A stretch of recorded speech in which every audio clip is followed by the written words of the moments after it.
Welcome to Digital Stake. मैं sir Devesh Gupta. मैं class 9 CBSE board का मैथ्स का चैप्टर नंबर 4 जिसका नाम है लीनियर इक्वेशन टू वेरिएबल वो करा रहा था, जिसके 3 वीडियो ऑलरेडी मैं बना चुका हूँ। और इससे जो पहला वीडियो था यानी कि लेक्चर नंबर 3 जो था उसमें मैंने एक्सरसाइज 4.3 के क्वेश्चन नंबर 3 तक आपको कराए थे, सॉरी क्वेश्चन नंबर 4 तक कराया था। ये यहाँ पे मैं क्वेश्चन नंबर 5 से कराऊंगा। और इससे पहले वाले वीडियो में मैंने इस चैप्टर का जो एक्सरसाइज है ग्राफ का कॉन्सेप्ट उसका डिस्क्रिप्शन भी दिया था। अगर आपने इससे पहले के वीडियोस नहीं देखे हैं तो आप पहले उसको देख लीजिए, फिर उसके बाद अगर आप ये देखेंगे तो आपके लिए ज्यादा बेनिफिशियल होगा। लेकिन अगर आपको पहले की चीज आती है तो आप इसको डायरेक्टली भी देख सकते हैं। और मैं उसका लिंक मैं आपको यहाँ पे आई बटन पे प्रोवाइड कर दूंगा, आप वहां से आकर उसको देख सकते हैं। तो चलिए स्टार्ट करते हैं क्वेश्चन नंबर 5 से। यहाँ से तो क्वेश्चन नंबर 5 जो आपका है यहाँ पे बोला गया है from the choice given below choose the equations which graphs are given in 4.6। ठीक है, जो यहाँ पे इक्वेशन दिया है आपको बताना है कि इसमें से कौन सा ये जो ग्राफ बना हुआ वो ग्राफ किस वाले इक्वेशन को सेटिस्फाई कर रहा है। तो 4.6 के लिए भी एक ग्राफ है ना, और उसमें जो इक्वेशन दिए हैं तो उस इक्वेशन में से बताना है कि जो ग्राफ बना हुआ वो किस वाले इक्वेशन को सेटिस्फाई कर रहा है। ठीक है, तो आपको सेटिस्फाई करके दिखाना है। ठीक है, तो देख लेते हैं। एक चीज ध्यान रखिएगा, कम से कम 2 पॉइंट सेटिस्फाई कराने पड़ेंगे। तीनों कराइए तो और बेटर है। 3 पॉइंट दिए हैं, तीनों कराइए तो और बेटर है। 4.6 और 4.7 दो है, तो मैं 4.7 वाला आपको करा देता हूँ। 4.6 वाला खुद ट्राई करिएगा। ठीक है, तो जहाँ पे फिगर 4.7 दिया है वो मैं बना दे रहा हूँ। फिगर है 4.7, ये आपका कुछ ऐसा बना हुआ है। ये थोड़ा मतलब हो सकता है आपको थोड़ा ज्यादा हार्ड लग रहा हो, इसलिए मैं ये वाला बता दे रहा हूँ आपको। ठीक, तो 1 2 3 4 है, 1 2 3 4, तो 1 2 3 4 हो गया। इधर भी आ जाता है तो 1 2 3 4 5 हो गया। इधर -1 -2 -3 हो गया। इधर -1 -2 -3 और -4 हो गया। ठीक है, तो ये आपका पॉइंट्स हो गए सारे। अब इसके अकॉर्डिंग यहाँ पे जो प्लॉटिंग करी होगी मैं बना दे रहा हूँ। पहला पॉइंट यहाँ पे प्लॉट किया हुआ है यहाँ पे, वो आपका 2.2,0। पहला पॉइंट जो प्लॉटिंग का है वो 2,0 है। दूसरा आपका 0,2 है। और तीसरा जो आपका है वो आपका -1, -3 है, मतलब यहाँ पे। ठीक है, अब इसको अगर हम ज्वाइन करें तो ये लाइन बनी हुई है। ये आपका -1,3 है, ये लाइन बनी हुई है। ठीक है, अब हमारे पास 3 पॉइंट है। अब इसके लिए जो ऑप्शन दिए, पहला इक्वेशन दिया है आपका y = x + 2। अगर आप यहाँ पे पुट करके देखें, अगर सेटिस्फाई कर रहा है तो ठीक है। पहला पॉइंट 2,0 कर रहा है तो x की जगह पे 2 रखेंगे तो 2 + 2 हो जाएगा, और यहाँ पे 0 रखेंगे तो पहला ही पॉइंट आपको सेटिस्फाई नहीं कर रहा है। जब पहला ही सेटिस्फाई नहीं कर रहा है तो बाकी भी करने से कोई फायदा नहीं है, क्योंकि पॉइंट सारे सेटिस्फाई करेंगे तभी वो उसका ग्राफ होगा। अगर कोई एक भी नहीं सेटिस्फाई कर रहा तो ग्राफ नहीं होगा। ठीक है, तो इसलिए ये तो नहीं है, यानी पहला वाला ग्राफ नहीं है इसका। सेकंड वाले का चेक करते हैं। तो सेकंड में दिया है क्वेश्चन y = x - 2। यहाँ पे रखेंगे अगर पहले वाले पॉइंट को, तो यहाँ पे y 0 2 - 2 ये पहला सेटिस्फाई कर रहा है, यानी पहला इक्वेशन सेटिस्फाई कर रहा है। सेकंड पॉइंट की बात करें तो सेकंड पॉइंट आपका 0,2 है, तो ये भी रख लेते हैं। तो यहाँ पे 2 रखेंगे और यहाँ पे हो जाएगा 0,-2। इससे क्या है, आपको दिख रहा होगा कि 0,-2 से -2 मिलेगा, और यहाँ पे y की जो वैल्यू है वो है 2। y की वैल्यू 2 है और x की वैल्यू है 0। रखने पे हमें 2 = -2 मिल रहा है, जो कि रॉन्ग है। ये इक्वल नहीं है, ये भी इक्वल नहीं है। तो एक पॉइंट तो सेटिस्फाई कर रहा है बट दूसरा नहीं कर रहा है। अगर एक भी नहीं कर रहा है तो वो इक्वेशन नहीं हो सकता है, इसलिए ये इक्वेशन नहीं है, ये इक्वेशन नहीं है। तो सेकंड भी हो गया। अब थर्ड पे आ जाते हैं। थर्ड दिया है इन्होंने, यानी कि ये भी नहीं है और ये भी नहीं है। पहला सेटिस्फाई कर रहा है पर दूसरा नहीं कर रहा है, इसलिए नहीं है। y = -x + 2 ये देख लेते हैं। रखेंगे 2,0 तो 2 रखिए, 0 यहाँ पे रखिए 2, तो हो जाएगा आपका हो गया ये फाइनली -2 + 2 होता है 0, और 0 = 0, यानी पहला तो सेटिस्फाई कर रहा है। दूसरा चेक कर लेते हैं। दूसरी चेकिंग पे आप देखेंगे तो अगर रखेंगे 0,2 तो x की जगह पे 0 आएगा, तो ये हो जाएगा y की जगह पे 2 है, तो 2 हो गया -0 + 2, और -0 + 2 से भी हमें 2 ही मिलेगा, यानी ये इक्वल है, यानी ये सेटिस्फाई कर रहा है। लेकिन आप तीसरा भी चेक कर सकते हैं। वैसे अगर 2 सेटिस्फाई कर रहा है तो इक्वेशन हो जाता है वो। ठीक है, लेकिन अगर आप और भी क्रॉस वेरीफाई करना चाहते हैं तो तीसरा भी चेक कर लीजिए। तीसरा दिया है यहाँ पे जो पॉइंट है वो है -1,3, तो x की जगह पे -1 आएगा, ध्यान रखिएगा। और यहाँ पे y की जगह पे 3, तो y की जगह पे 3, x की जगह पे -1। -1 तो पहले ही यहाँ पे इक्वेशन में था, -1 + 2। ये आपका 3 = -, -, +, +1 प्लस 2 प्लस 1 प्लस 2 आपको पता है 3 होगा, तो 3 इक्वल टू 3 है, इसका मतलब थर्ड इक्वेशन सेटिस्फाई कर रहा है। तो ये सोल्यूशन है, लिखेगा यही सोल्यूशन आपका था। लेकिन फिलहाल मैं फोर्थ वाला भी चेक कर ले रहा हूँ, हो सकता है 2 सोल्यूशन भी पॉसिबल है, उसमें कोई भी दिक्कत वाली बात नहीं है, ठीक है। तो फिलहाल यहाँ पे मैं देख ले रहा हूँ x plus 2y is equal to 6 है। x की जगह पे अगर आप 2 रखेंगे तो मिल गया 2 plus 2 into 0 is equal to 6। आपको पता है 2 प्लस 2 इंटू 0 क्या होता है, 2 इंटू 0 तो 0 होता है, equal to 6। 2 is not equal to 6, इसका मतलब सोल्यूशन नहीं है। तो जो इसका सोल्यूशन था, जो ग्राफ एक्सरसाइज 4.6 में दिया था, आई मीन फिगर 4.6 में जो ग्राफ दिया हुआ था, वो इसके यानी कि थर्ड वाले का सोल्यूशन था, थर्ड वाले क्वेश्चन का ही सोल्यूशन था। थर्ड वाले क्वेश्चन आपका y is equal to minus x plus 2 था। ध्यान रखिएगा, मैंने से वैल्यूज, इसके जो वैल्यूज थे, वैल्यूज ध्यान रखिएगा यही है। पहले मैंने 2,0 रख के सेटिस्फाई किया है, फिर मैंने 0,2 रख के सेटिस्फाई किया है, फिर लास्ट में 1,-1,3 रख के सेटिस्फाई किया है, जो यहाँ पे सोल्यूशन दिए हुए थे। मैंने अपने साइड से कुछ भी नहीं लिखा है, जो गिवन सोल्यूशन था उसी को सेटिस्फाई कराना है। अगर सारे वैल्यूज को सेटिस्फाई कर रहा है तो वो इक्वेशन का ही सोल्यूशन ये ग्राफ में दिया हुआ है, ठीक है। आई होप ये चीज आपको क्लियर हो गई होगी। अगर थोड़ा सा भी डाउट आपका होता है यहाँ पे, तो आप इसी वीडियो को जो मैंने अभी तक बताया है इस सोल्यूशन में, आप उसको एक बार रिवाइंड करिए और फिर से एक बार देखिए, आपको क्लियरिटी आ जाएगी, ठीक है। अगर थोड़ा सा भी डाउट है, अगर क्लियर होगा तो बहुत अच्छी बात है, अगर डाउट है तो आप फिर से एक बार देख लेंगे तो आपको क्लियर आ जाएगा, ठीक है। तो ये आपका क्वेश्चन नंबर 5 हो गया, और वीडियो को पॉज करके ये नोट डाउन कर लीजिए, क्योंकि इसके बेस पे जो 4.6 है वो भी आपको करना रहेगा, फिगर 4.6 वाला जो है वो भी करना रहेगा, ठीक है। वीडियो पॉज करके नोट जरूर कर लिया करिए साथ में ही। क्वेश्चन नंबर 6 पे आते हैं, रीड करते हैं क्या दिया क्या इन्होंने। If the work done by a body on application of a constant force is directly proportional to the distance travelled by the body, ठीक है। किसी भी बॉडी के द्वारा जो काम होता है वो उस पे लग रहा वो फोर्स के कॉन्स्टेंटली प्रोपोर्शनल है, कांस्टेंट फोर्स के डायरेक्टली प्रोपोर्शनल है, यानी फोर्स बढ़ेगा तो वर्क डन भी बढ़ेगा, ठीक है। Okay, directly proportional to the distance travel by the body. साथ में डिस्टेंस ट्रेवल बाय द जो बॉडी है, फोर्स जो है वो distance travel by the body से भी डायरेक्टली प्रोपोर्शनल है, ठीक है। Express this in the form of an equations in 2 variables and draw the graph of the same by taking the constant force 5 unit. ध्यान रखिएगा, पहले तो आपको समझ लीजिए कि वर्क होता क्या है। वर्क जो होता है, अगर आप साइंस के अकॉर्डिंग देखें तो होता है force into displacement, F into D. Work होता है फोर्स इंटू डिस्प्लेसमेंट। एक चीज यहाँ पे बोला है, आपको बहुत ही ध्यान में रखना है। अगर यहाँ पे देखेंगे तो 3 वेरिएबल है, एक तो आपका पहला वेरिएबल W है, दूसरा आपका F है और तीसरा आपका D है। लेकिन एक चीज ध्यान रखिएगा, क्वेश्चन में बोला है कि जो F है वो कांस्टेंट है, F इज कांस्टेंट। कांस्टेंट का मतलब इसकी जो है वैल्यू वो फिक्स है, इसकी वैल्यू जो है वो फिक्स है, मतलब ये F जो है वो एज अ वेरिएबल की तरह ट्रीट नहीं होगा, ये फिक्स वैल्यू के साथ है, ठीक है। और इसमें एक क्वेश्चन जो बनाना है उसमें बोला भी है कि कांस्टेंट फोर्स जो है 5 यूनिट है, यानी F की जो वैल्यू फिक्स है वो फिक्स वैल्यू एक्चुअली में 5 है। इसका मतलब हमारा जो क्वेश्चन मिला वो मिल गया F is equal to 5D। यहाँ पे where W is work, W work है और D जो है वो डिस्प्लेसमेंट है, ठीक है। W वर्क है और D डिस्प्लेसमेंट है, यही आपका रिक्वायर्ड इक्वेशन हो गया पहली बात, ठीक है। सेकेंड में और क्या बोला है, also read from the graph the work done. Okay, graph, इसको जो मैंने इक्वेशन अभी बनाया है इसको ग्राफ पे प्लॉट करना है और आपको कुछ वैल्यूज रीड करनी है उस ग्राफ के।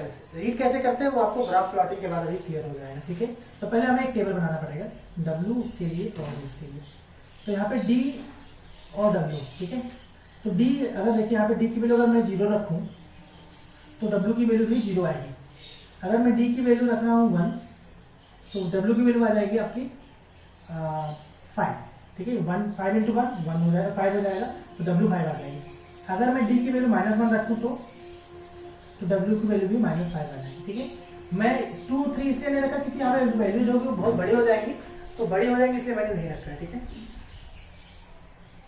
Also read the graph when the distance travel। Okay, वैसे यहाँ पे 2 यूनिट की बात करें इसलिए मैं 2 रख दे रहा हूँ, एक और पॉइंट ले रहा हूँ 2 वाला भी, क्योंकि यहाँ पे 2 यूनिट पे बात मतलब वैल्यू पता भी लगानी थी इसलिए मैं ले रहा हूँ, ठीक है। तो 2 पे मिल जाएगा टाइम, ठीक है। अब हमें इसको करना है प्लॉट, पहला काम है प्लॉटिंग का।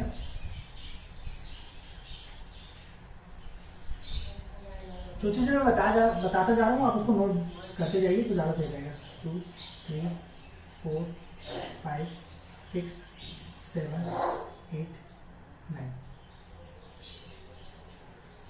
1 2 3 4 5 6 7 8 9 10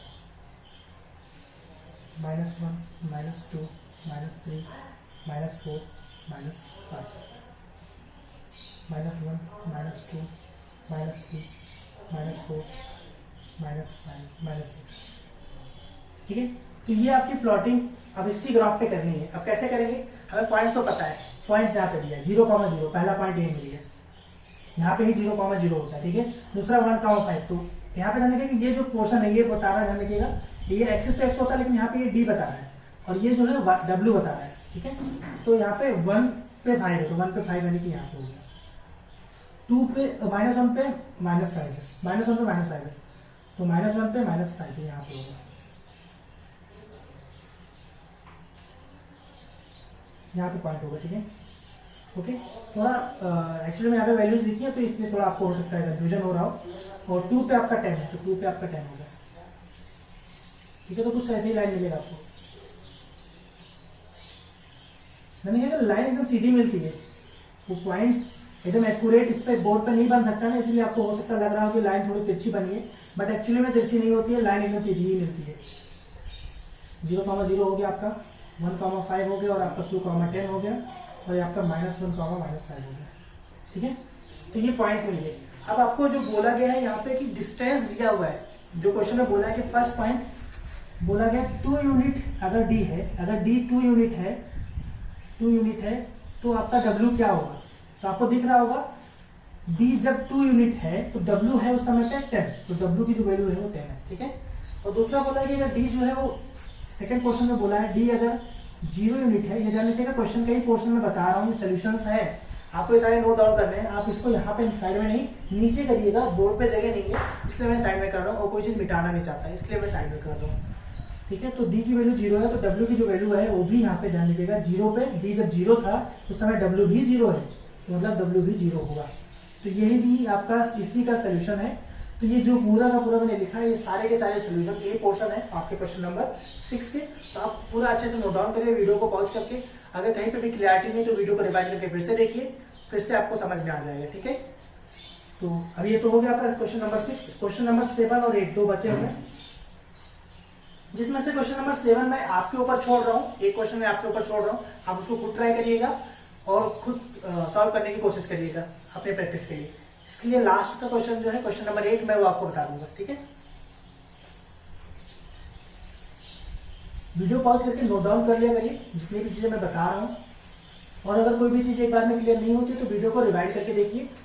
अगर मैं उसको बार बार रिपीट करके बताऊंगा तो वीडियो भी लंबा होगा और आप भी उसको देखते हुए बोर हो जाएंगे, इसीलिए आप वीडियो को रिवाइंड करके देखिए, क्योंकि जितनी भी चीजें होती है वो सब कुछ क्लियर मैं जरूर करता हूँ, हो सकता है आपके देखते समय मिस हो जाए, तो आप उसको अगर रिवाइंड करेंगे तो चीज फिर से क्लियर में हो जाएगी। ठीक है, तो लास्ट पे आ जाते हैं। In countries like USA and Canada temperature is measured in the Fahrenheit, various country India, और इंडिया में जो कनाडा और यूएसए वहां पे टेम्परेचर को फारेनहाइट डिग्री फारेनहाइट में मेजर करते हैं, जबकि इंडिया में डिग्री सेल्सियस में बताते हैं। जैसे टेम्परेचर बताते हैं 37 है, 38 है ना, अभी समर चल रहा है तो अभी टेम्परेचर 37 38 का रहता है, विंटर में आपका 25 26 का रहता है, लेकिन यूएसए और कनाडा में आपका टेम्परेचर जो है वो डिग्री फारेनहाइट में मेजर करते हैं। ठीक है, तो लीनियर इक्वेशन फारेनहाइट और सेल्सियस कन्वर्जन के लिए इन्होंने दिया हुआ है। अब वो क्या दिया वो मैं दे रहा हूँ यहाँ पे, एक्चुअली फॉर्मूला ही है कन्वर्जन का, मतलब यानी कि यहाँ पे लीनियर इक्वेशन दिया है और ये हो सकता है कि सही ना हो, है ना, मतलब लीनियर इक्वेशन बनाने के लिए तो कैसा भी बनाया जा सकता है ना, लेकिन जो ये दिया फॉर्मूला एक्चुअली में कन्वर्जन रेट कन्वर्जन फॉर्मूला ही है सेल्सियस का फारेनहाइट में। ठीक है, तो ये साइंस में आपने पढ़ा भी होगा इसको, तो फिलहाल ये चीज सही लिखी इन्होंने, और इसको अगर आप याद भी रखते हो तो बहुत ज्यादा अच्छा है, साइंस में आपके काम आएगा। ठीक है, अब क्वेश्चन में बोला क्या है वो हम देख लेते हैं। पहला बोला है इन्होंने कि ड्रॉ करो, ड्रॉ द ग्राफ और the linear equation out of the Celsius for x axis Fahrenheit for y axis. तो आपको ग्राफ ड्रॉ करना, सबसे पहला क्वेश्चन में ग्राफ ड्रॉ करना है। ठीक है, तो ग्राफ ड्रॉ कर लेते हैं हम लोग।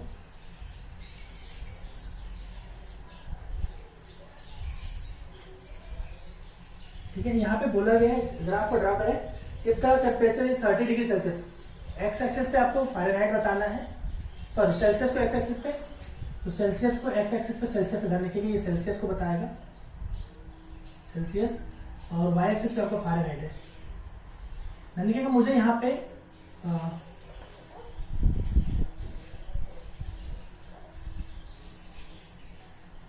फ़ारेनहाइट है, ठीक है।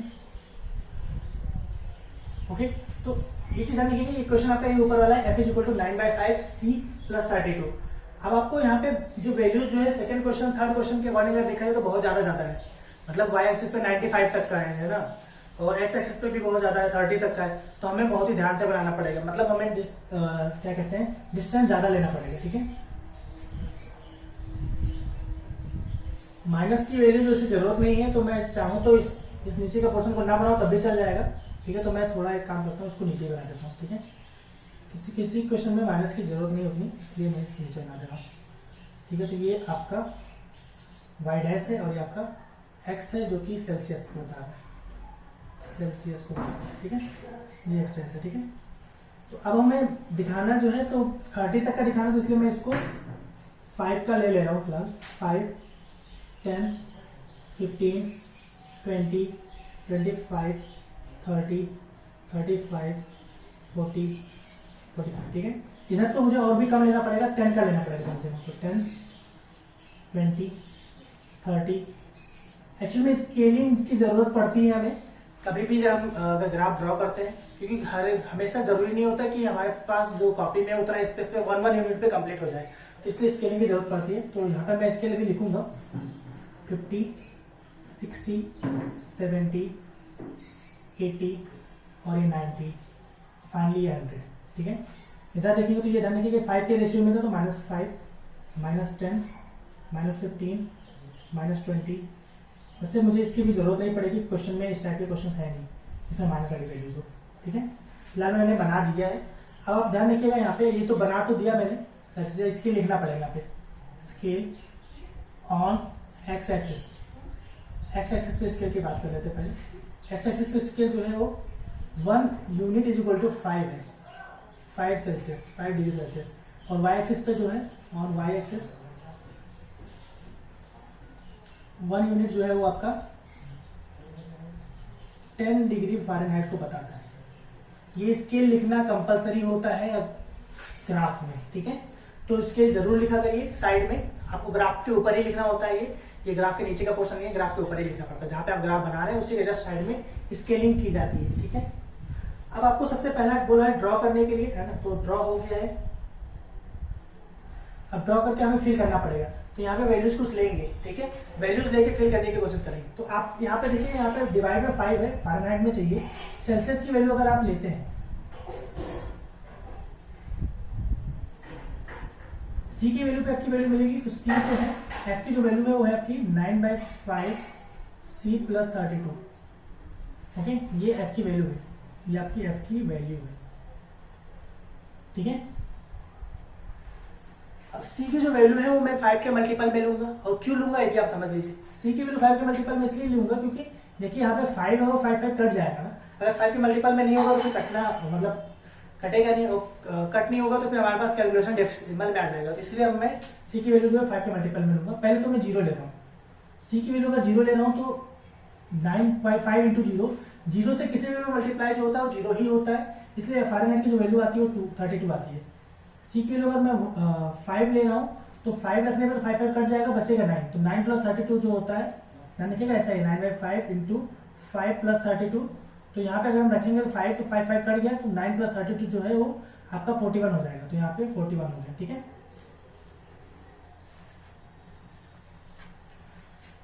अब हम आते हैं नेक्स्ट पे, यानी कि 10 लेते हैं। तो 10 लेंगे तो ये हो जाएगा 5 टू 10 ऐसे कटेगा, 9/5 इंटू 10 अपॉन प्लस 32 है, तो 5 टू 10 और 9 टू 18 और 32 जो है आपका 50 हो जाता है। तो ये आपका 50 होगा, ठीक है।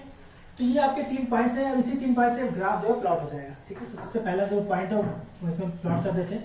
तो एक्स सी की वैल्यू जो है 0 पे, सी यानी 0 ए पे, एफ की वैल्यू जो है 32 होगी, यानी अराउंड यहाँ पे होगी, ठीक है। तो पहला पॉइंट मिल गया। फिर सी की वैल्यू 5 पे, सी की वैल्यू 5 पे, एफ की वैल्यू जो 41 हो जाएगी लगभग यहाँ पे, ठीक है। सी की वैल्यू 10 पे, ओके ये 50 हो जाएगा, ये भी देख लेते हैं। ये कुछ ऐसा, तो ये हमें एक्चुअली में एक स्केल मिल गया। ये जो ग्राफ है वही ग्राफ हमारा डिग्री फ़ारेनहाइट और डिग्री सेल्सियस का ग्राफ है, ठीक है। ये 5,41 था और ये आपका 0,32 था, ठीक है। ये आपके ग्राफ में लिए कम्प्लीटली। अब इस ग्राफ से जितनी भी वैल्यूज पूछे सब आप निकाल सकते हो, अगर आपका ग्राफ एक्यूरेट बना है। आप ग्राफ पेपर में ही बनाइए इस टाइप के क्वेश्चन को, क्योंकि नॉर्मल कॉपी में बनाना है पे एक्यूरेसी नहीं आती है, ठीक है। अब यहाँ पे पहले ध्यान रखिएगा, पहला जो क्वेश्चन था उसका आंसर यही है जो मैंने बताया है। ध्यान रखिएगा जो मैं लिख रहा हूँ इधर वो नीचे लिखने का पोर्शन है, इसके नीचे आप लिखेंगे, ठीक है। फिलहाल मेरे पास स्पेस नहीं इसलिए मैं इस साइड में लिख रहा हूँ। ये तो आपका ग्राफ के अंदर ही जाएगा, लेकिन ये आपका कॉपी नॉर्मल कॉपी में जाता है। ये चीज जो सोल्यूशंस होते हैं वो कॉपी में लिखने हैं, ग्राफ को आपको ग्राफ पेपर पर बनाना है, ठीक है। सेकंड का आंसर, पहला तो ये आपका सोल्यूशन यही है जो मैंने बनाया है, पहले का सोल्यूशन ये वाला जो मैंने बनाया अभी, ठीक है। ये पोर्शन भी सोल्यूशन का ही है, ध्यान रखिएगा। कुछ रफ पोर्शन नहीं लिख बना रहा हूँ, जो भी चीजें कर रहा हूँ वो सोल्यूशन का ही है। If the temperature 30 degree Celsius Fahrenheit में बताना है, तो 30 डिग्री सेल्सियस में फ़ारेनहाइट कितना होगा आप देखिए, ठीक है। फिलहाल अगर आप 30 से मैच करेंगे तो फ़ारेनहाइट आपको मिल जाएगा कि कितना बन रहा है, ठीक है। मेरा ग्राफ एक्चुअली में एक्यूरेट नहीं बना है, तो मेरा जो वैल्यू है वो जरूर थोड़ा डिफरेंस आएगा, ठीक है। लेकिन अगर आप ग्राफ पे एक्यूरेट बनाते हो तो आपको इसके कॉरस्पॉन्डिंग जो वैल्यू मिलेगी इधर वही आपका आंसर ही होगा, ठीक है। फिलहाल मैं कैलकुलेट कर ले रहा हूँ कि कितना बनना चाहिए। 9/5 इंटू सी की वैल्यू 30 पे, आपको ये कैलकुलेट नहीं करना है, जानने चाहिए ये रफ पोर्शन है, आपको ये ग्राफ के हेल्प से ही बताना है, ग्राफ के हेल्प से ही बताना है, कैलकुलेट नहीं करना है। फिलहाल मेरा जो ग्राफ है वो एक्यूरेट नहीं बना है, इसलिए मैं कैलकुलेट कर रहा हूँ, ठीक है। 5 6 30, 9 6 54 प्लस 32, ये मिल गया मुझे 6 होगा 3, 86 मिलेगा, ठीक है। तो कुछ ऐसे आएगा, यहाँ तक मिलना चाहिए। देखिए अब मेरा एकदम क्लियर सीधा नहीं बन रहा, आपका सीधा बनेगा, ठीक है। आप अगर ग्राफ पे बनाएंगे आपका सीधा बनेगा, ठीक है। 86 है, तो सेकंड का आपका आंसर है 86 डिग्री फ़ारेनहाइट है। आप कैलकुलेट करके डायरेक्टली देख के बताना है यहाँ से, और ये चीज आप ग्राफ पे ऐसे डॉट डॉट करके दिखा भी दीजिएगा, जैसे मैंने अभी दिखाया। 95 डिग्री फ़ारेनहाइट पे सेल्सियस स्केल कितना होगा, 95 लगभग यहाँ पे, यहाँ से ऐसे करेंगे आप। अब फिर मैंने बताया कि मेरा एक्यूरेट नहीं बनेगा तो मुझे करना पड़ेगा सॉल्व, ठीक है। ये आपका पोर्शन है, मैं सॉल्व कर रहा हूँ। ये चीज आपको सॉल्व नहीं करनी है, आपको देख के ग्राफ, अगर आपने ग्राफ बनाया सही तो आपका आंसर आ जाएगा, आपको कैलकुलेशन की जरूरत नहीं पड़ेगी। इसलिए ग्राफ बिल्कुल ही सही बनाइएगा एकदम, उसको आप एक बार नहीं 2 बार 3 बार वेरीफाई करके ही बनाइएगा, ठीक है। तो फ़ारेनहाइट बोला 95 is equal to 9/5 C plus 32, इसको इधर भेजेंगे तो 95 माइनस 32। मुझे कैलकुलेट करना पड़ रहा है, आपको रीजन पता है क्योंकि मेरा ग्राफ एकदम एक्यूरेट नहीं बना हुआ है। ये आपका 3 हो गया, और क्या कहते हैं 9 में से 3 गया 6, और ये 5 डिवाइड में रहेगा, मल्टीप्लाई अपॉन 9 इक्वल टू सी। 9 से सी की वैल्यू 35 आएगी, ओके। ये सोल्यूशन है, ठीक है। सी की वैल्यू 35 है, राउंड यहाँ पे, ठीक है। तो थर्ड का आंसर जो है 35 डिग्री सेल्सियस है। फोर्थ पे आ जाते हैं। If the temperature is 0 degree Celsius, what is the temperature in a Fahrenheit? And if the temperature is 0 degree Fahrenheit, temperature in Celsius, ठीक है। सिंपल सा है, सेल्सियस में 0 तो फ़ारेनहाइट में कितना, तो आपको दिख रहा है सेल्सियस में 0 पे फ़ारेनहाइट 32 है, तो इसका जो आंसर है 0 degree Celsius is equal to 32 degree Fahrenheit, ये हो गया। लेकिन अगर फ़ारेनहाइट में 0 है तो सेल्सियस में कितना होगा ये बोला है, ये भी देख लेते हैं। ये माइनस में जाएगा, नहीं माइनस में जाएगा, कितना जाएगा, मेरा एक्यूरेट नहीं बना है, मैंने आपको भी बताया। देख लेते हैं कैलकुलेट करके कितना आएगा। आपका एक्यूरेट बनेगा, आपको ये कैलकुलेशन जो मैं भी साइड में कर रहा हूँ ये आपको जरूरत नहीं पड़ेगी। आप यहाँ पे एफ की वैल्यू 0 रखेंगे तो 9/5 सी प्लस 32। मैं ये चीज बार बार रिपीट कर रहा हूँ, आपको ये कैलकुलेशन की जरूरत नहीं पड़ेगी, आपका अगर ग्राफ सही से बना है तो, ठीक है। अगर आपका ग्राफ सही से नहीं बना तो कैलकुलेशन की जरूरत पड़ेगी। ये आएगा इधर तो -32 इज इक्वल टू 9/5 सी, तो सी की जो वैल्यू आएगी वो माइनस आएगी 32 इंटू 5/9, तो सी की जो वैल्यू आएगी वो अराउंड आएगी 32 5 जा इसमें से 150 160 -160/9, तो 9 1 जा 9 70,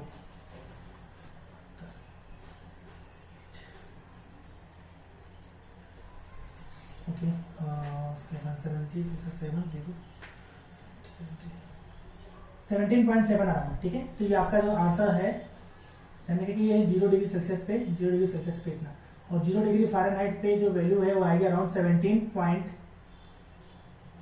माइनस में 17.7 डिग्री सेल्सियस, ठीक है।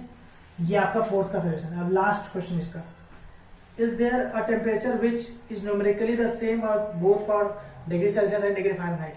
आपको कोई टेम्परेचर है जहाँ पे डिग्री सेल्सियस और डिग्री फ़ारेनहाइट स्केल सेम होता हो, ठीक है, वो आपको टेम्परेचर बताना है। वो भी आपको इसी से मिलेगा, ध्यान रखिएगा, वो भी आपको इसी से ही मिलेगा। आपको दिख रहा होगा कि ये चीज जो है ये इस साइड तो पॉसिबल नहीं है, क्योंकि इस साइड 32 से ज्यादा ही हो जा रहा है और यहाँ पे वैल्यूज उतनी नहीं बढ़ रही है, तो इसलिए सोल्यूशन जो है इसी के बीच यानी इधर में आएगा। कितना आएगा वो मैं अभी आपको कैलकुलेट करके बता दे रहा हूँ, ठीक है। तो मैं यहाँ पे डिग्री सेल्सियस और डिग्री फ़ारेनहाइट स्केल सेम की बात बोला है, ठीक है। तो मान लेते हैं डिग्री सेल्सियस भी x होगा, ध्यान रखिएगा, ये भी आपको नहीं बनाना पड़ेगा, आप ये भी ग्राफ से देख के बना सकते हैं, ठीक है। लेकिन मैं फिलहाल कैलकुलेट कर रहा हूँ, डिग्री फ़ारेनहाइट को भी x ले रहा हूँ और डिग्री सेल्सियस को भी x ले रहा हूँ, और वो x की वैल्यू निकालूंगा। तो अगर आप इसको शिफ्ट करेंगे, इसको इधर करेंगे तो x माइनस 9/5 हो गया। मैं एक काम कर रहा हूँ, इसको इधर कर रहा हूँ और इसको इधर कर रहा हूँ, तो हो जाएगा इधर 32 माइनस में, इधर हो जाएगा 9/5x माइनस x, एलसीएम आएगा 5, तो 9x minus 5x equal to 4x/5 minus 32, इस साइड तो है ही माइनस 32। x की जो वैल्यू है ये इधर से भेजेंगे तो हो जाएगा माइनस 32 इंटू 5/4, 4 से कटेगा तो 4 8 32 माइनस 8 और ये हो जाएगा माइनस 40 अराउंड, ठीक है। तो माइनस 40 ही वो आंसर है। तो minus 40 degree Celsius is equal to minus 40 degree Fahrenheit, ठीक है। वो अराउंड इस साइड कहीं आएगा। आप ग्राफ बनाएंगे तो इस साइड का बना लीजिएगा, ठीक है। मैंने फिलहाल नहीं बनाया, मुझे लगा सोल्यूशन ऐसा नहीं होगा, लेकिन यहाँ पे सोल्यूशन की जरूरत पड़ी, यानी नीचे का पोर्शन भी आपको थोड़ा बनाना पड़ेगा और स्केलिंग आपको लेनी पड़ेगी, क्योंकि आपके ग्राफ में भी 100 स्केल्स नहीं होते हैं, तो आपको लेनी तो पड़ेगी स्केलिंग, यानी ये स्केल भी आपको लिखने की जस्ट मस्त से लिखना ही पड़ेगा, ठीक है। ये सोल्यूशन आपको करने नहीं है, लेकिन अगर आप करते भी हैं तो भी गलत नहीं है, आपके प्रैक्टिस के लिए अच्छा रहेगा, लेकिन आपका सोल्यूशन ग्राफ से ही मिल जाएगा, ठीक है। ओके, तो ये थोड़ा क्वेश्चन जरूर लेंदी था। अगर आपको कोई भी चीज एक बार में क्लियर नहीं है तो वीडियो को रिवाइंड करिए और फिर से देखिए, और वीडियो पॉज करके सोल्यूशन पूरा जरूर कॉपी में नोट डाउन किया करिए। मैं इधर उधर जरूर लिख दे रहा हूँ, है ना, थोड़ा इस साइड करके एडजस्ट करके, लेकिन आपको नहीं लिखना है, आपको डायरेक्टली नीचे ही किस हिसाब से सोल्यूशन लिखना है, ग्राफ पेपर पे ग्राफ बनाना है, सोल्यूशन नीचे लिखना है। आई होप जो भी चीजें मैंने अभी तक बताई है वो सब चीजें अच्छे से क्लियर हो गई होंगी, लेकिन अगर फिर भी कोई डाउट आपका होता है ना, इस क्वेश्चन से रिलेटेड वीडियो रिवाइंड करने के बाद भी नहीं समझ में आता है, तो आप उसको कमेंट सेक्शन में पूछ सकते हैं, मैं ट्राई करूंगा उसका आंसर करने के लिए। अगर आपको वीडियो पसंद आए तो वीडियो को लाइक करें, अगर चैनल पे नए हो तो चैनल को सब्सक्राइब करें, और इस वीडियो को अपने फ्रेंड सर्कल में और अपने कम्युनिटी में शेयर करें। Thank you so much for watching.